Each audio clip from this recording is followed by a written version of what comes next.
여러분 안녕하십니까? 화기애애하게 회식을 마치고 귀가하던 사촌 형제 부부가 50대 남성이 휘두른 흉기에 아내 2명이 숨지고 남편들도 크게 다쳤습니다.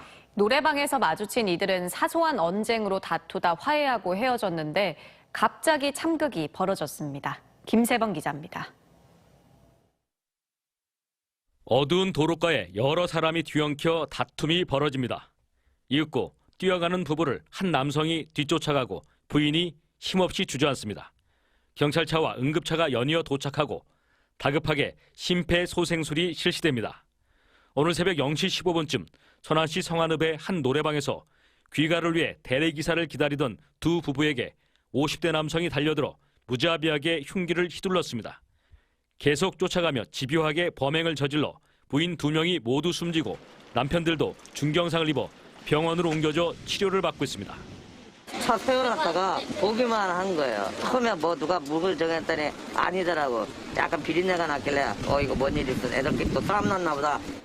노래방 화장실에서 부부 일행 가운데 남편 1명과 술에 취한 50대 남성이 가볍게 언쟁이 붙었고 다시 1층에서 크게 다퉜지만 주변에서 말리자 서로 화해하면서 헤어졌는데 피의자가 갑자기 흉기를 갖고 나타나 끔찍한 참극을 벌였습니다.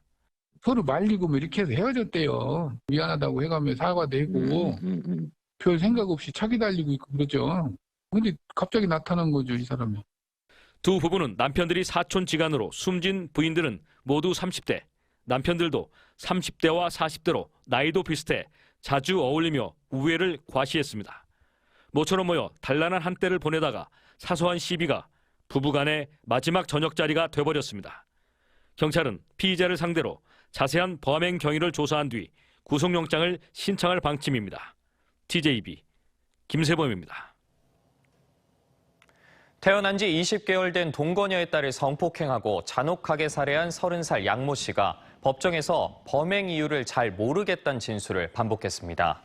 대전 고등법원에서 진행된 2심 공판에서 양 씨는 가학 행위를 한 이유를 묻자 잘 모르겠다, 술을 많이 마셨다고 답했습니다. 검찰은 양 씨가 인터넷으로 근친상간을 검색하는 등 성향을 고려할 때 화학적 거세가 필요하다고 주장했습니다. 지난해 6월 15일 동거녀의 딸을 주먹으로 수십 차례 때려 숨지게 한 뒤 시신을 아이스박스에 담아 숨겨둔 혐의로 1심은 징역 30년형과 20년간 전자발찌 부착 명령을 선고한 바 있습니다. 오늘 새벽 0시 10분쯤 천안 논산고속도로 논산 방향 차량터널 인근에서 30대 운전자 A씨가 몰던 승용차가 도로 보수를 위해 서 있던 공사 안내 유도 차량을 들이받았습니다. 이 사고로 다친 사람은 없었으며 경찰은 A씨가 면허 취소 수준의 만취 상태에서 운전을 하다 사고를 낸 것으로 보고 정확한 경위를 조사 중입니다.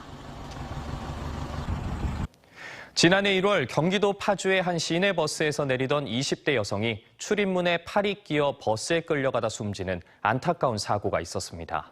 당시 유족들은 안전하게 하차했는지 한 번만 확인했더라면 안 났을 사고라며 3초의 기다림을 호소하는 국민청원을 올린 바 있었는데 대전에서도 비슷한 사고가 발생했습니다.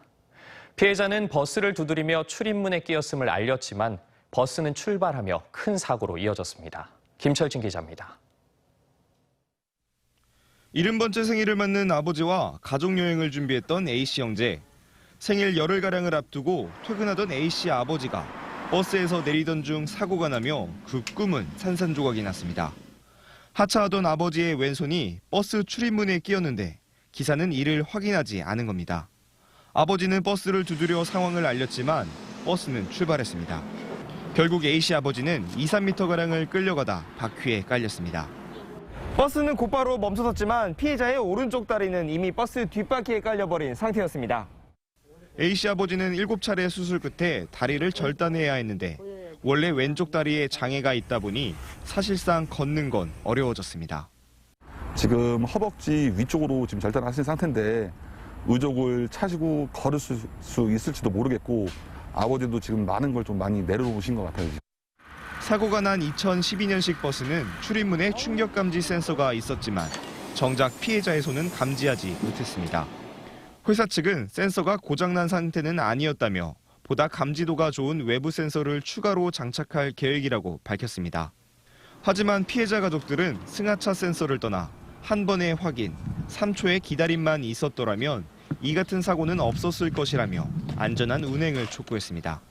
기사님께서 3초만 한 번 더 그쪽을 봐줬었으면은 이런 사고는 없었을 테고 앞으로도 그 3초라는 시간을 한번 가지고. TJB 김철진입니다. 윤석열 당선인이 2차 내각 인선을 발표한 가운데 환경부 장관 후보로 충청권 인사인 한화진 한국환경연구원 명예연구위원을 지명했습니다. 한화진 후보는 대전 출신으로 30여 년간 한국환경정책평가연구원 선임연구위원으로 활동했고 이명박 정부 당시 청와대 환경비서관을 지낸 환경 전문가입니다.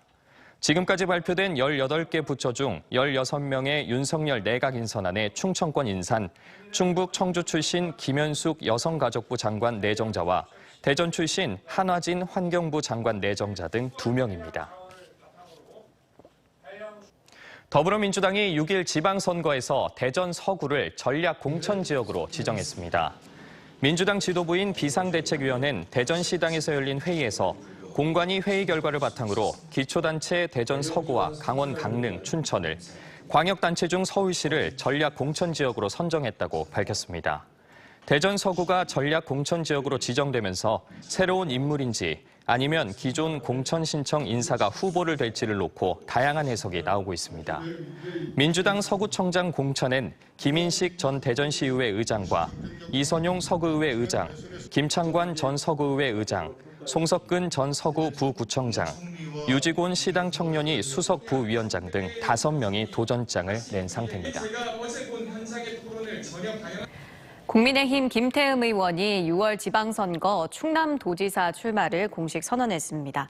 김 의원은 오늘 기자회견을 열어 당이 자신에게 충남도지사 선거를 맡아달라고 요청해 개인보다는 당을 먼저 생각하는 마음으로 출마를 결심했다며 반드시 도정교체를 해내겠다고 밝혔습니다. 김 의원은 주요 공약으로 내포 신도시 완성과 도내 화력발전소 LNG 복합발전소 전환, 기업금융은행 신설, 국립경찰병원 신설 등을 제시했습니다. 천안에 있는 중부 농축산 물류센터는 1999년 개장했지만 적자로 문을 닫으면서 애물단지로 전락했는데요. 20년 만에 활용 방안이 나왔습니다. 기존 시설을 모두 허물고 대규모 아파트와 문화체육시설을 아우르는 복합단지로 개발될 예정입니다. 강진원 기자입니다. 충남 농축산물의 물류 혁신을 기치로 걸고 지난 1999년 문을 연 중부 농축산 물류센터. 7만여 제곱미터 넓은 땅에 519억 원이 투입됐지만 이내 애물단지로 전락했습니다. 개장 4년 만인 2003년 500억 적자로 자본 잠식 상태에 빠졌고 청산 명령을 받아 이듬해 문을 닫은 겁니다. 이후 문화와 청년 창업, 첨단지구 개발 등 여러 대안이 나왔지만 모두 무의로 돌아갔고 매각도 불발되면서 20년간 방치됐습니다. 오랜 기간 표류였던 옛 중부 농축산 물류센터에 대해 충남도가 최종 해법을 내놨습니다. 기존 시설을 모두 허물고 복합 주거단지로 개발하겠다는 내용입니다.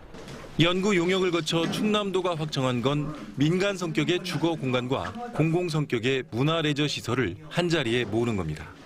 전용 84제곱미터 일반 분양 1,470가구와 신혼부부 우선 공급의 일명 더 행복한 주택 300가구 등 주거가 전체 면적의 90.5%를 차지합니다. 충남 문화권과 도서관 등 문화시설이 4.0%, 로컬푸드, 스포츠 레저 시설도 포함됩니다. 충남도가 현물, 즉 부지를 출자하고 충남개발공사가 시행을 맡아 오는 2026년 완공 예정이며 7천억 가까운 사업비는 아파트 분양과 상업시설 매각을 통해 충당합니다. 기본 방향은 수익성과 공익성을 균형 있게 확보하는 것입니다. 개발 관련 민간이익을 제한하기 위해 충남개발공사를 사업 시행자로 하는 공공개발 방식으로 추진할 예정입니다. 그러나 중부 물류센터의 표류 기간이 너무 길었다는 점, 또 여러 재활용 방안이 무산된 채 돌고 돌아 아파트 단지로 결정됐다는 점에서 지난 충남도의 행정은 아쉬움을 남겼습니다. TJB 강진원입니다. 대전과 세종, 충남의 코로나19 신규 확진자 수는 17,150명으로 전날보다 1,000여 명 줄어 소폭 감소했습니다.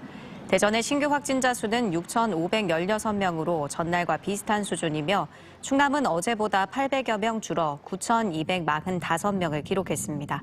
세종에서도 400여 명 감소해 1,389명이 확진된 가운데 지역의 주간 하루 평균 확진자 수는 3주 연속 완만한 감소세를 보이고 있습니다. 러시아 우크라이나 사태 장기화로 원자재 공급난과 가격 급등세가 이어지면서 제조업체들의 채산성이 크게 악화되고 있는데요. 기업들이 체감하는 원자재 구입 가격이 사상 최고치에 달하면서 현장에선 영업을 하면 할수록 손해라는 하소연이 나옵니다. 김건교 기자입니다. 러시아 우크라이나 사태 이후 원자재 가격과 유가, 물류비 상승에 따른 기업들의 채산성이 쪼그라들고 있습니다. 금속, 비철금속, 석유화학, 곡물류에 이르기까지 업종 가릴 것 없는 전방위적인 압박이 가해지고 있고 특히 기업 규모가 작은 업체들의 타격이 더 큽니다. 수익성 악화를 넘어 일부 현장에서는 영업을 하면 할수록 손해라는 하소연까지 나옵니다. 이 원자재 가격이 업종마다 다르겠지만 저희 같은 경우도 한 40%대 정도는 상승을 했어요. 회사의 영업이익적인 부분에서는 좀 많이 감소를 했죠. 거의 원자재 가격 오른 만큼 거의 한 30-40%대 감소됐다고 보시면 되겠습니다. 50% 많게는 뭐 100% 가까이 오르는 자재들이 많아요. 그러면은 저희가 이제 수익을 20% 정도 잡는다. 전체적으로 고정을 전체 보고 있는데 자재값이 이제 많이 올라버리니까 남는 이익금도 없지만 마이너스 되는 거죠. 한국은행 대전 충남본부가 지역의 378개 제조업체를 대상으로 기업 경기를 조사한 결과 3월 원자재 구입 가격 지수가 148로 전월 대비 8포인트 상승하며 2011년 통계조사 이래 최고치를 기록했습니다. 반면 채산성은 80으로 지난해 12월 이후 3개월 연속 하락하며 2014년 이후 장기 평균치 87을 크게 밑돌았습니다. 글로벌 공급망 병목 현상에 이어서 올해 초에 러시아 우크라이나 사태까지 더해지면서 현재 기업들은 마진율이 떨어졌을 뿐만이 아니라 심한 경우에는 영업을 하면 할수록 손실이 커지는 상황에 놓여 있는 경우도 있는 것으로 보여집니다. 지난달 수출이 634억 달러로 1956년 무역 통계조사 이래 66년 만에 월간 기준 최고 실적을 내고도 무역 적자가 난 건 원유 등 에너지원과 원재료 수입 물가의 폭등세를 실감케 하는 대목입니다. 글로벌 인플레이션 압박, 지정학적 리스크가 지속되면서 원재료 의존도가 높은 지역 중소 제조업 경기가 멍들고 있습니다. TJB 김건유입니다. 대전시 자원봉사연합회가 창립 17주년 기념식을 열고 코로나19 상황 속에서도 지역에 소외된 이웃과 함께 간 우수 자원봉사 유공자 표창을 수여했습니다. 대전시장상에는 대전 자연사랑 봉사단 소속 권준호 씨 등 7명이 수상했고 시의장상과 교육감상 등 우수 봉사자 31명이 표창을 받았습니다. 보령시는 해저터널로 이어진 원산도를 제외한 5,000면 12개 도서가 수산 조건 분리 지역으로 선정됨에 따라 올해 785개 어가에 가구당 80만 원씩 직불금을 지원하기로 했습니다. 조건 분리 지역 수산 직불제는 어업 생산성이 낮고 정주 여건이 불리한 어업인의 소득을 보전하는 제도로 지원액의 80%는 개인별로 지급하고 20%는 어촌마을 공동발전기금으로 조성합니다. 대전시가 2027년 개통을 목표로 추진 중인 도시철도 2호선 트램의 정거장 위치와 차로 유지 방식을 기존 교통체계 혼잡을 최소화하는 방향으로 추진합니다. 트램 정거장은 교차로 혼잡을 완화하고 버스 환승을 고려해 교차로와 교차로 사이에 일정한 거리를 두고 설치하고 향후 시내버스 혼용 차로제 도입에 대비해 도로 양쪽에서 승하차할 수 있는 상대식 방식 위주로 건설하기로 했습니다. 이와 함께 트램 운행에 따른 도로 병목 현상을 줄이기 위해 교차로 직진 차로수는 그대로 유지하고 교통신호는 보행자 트램 자동차 순서로 차로 및 신호 운영 계획을 수립할 방침입니다.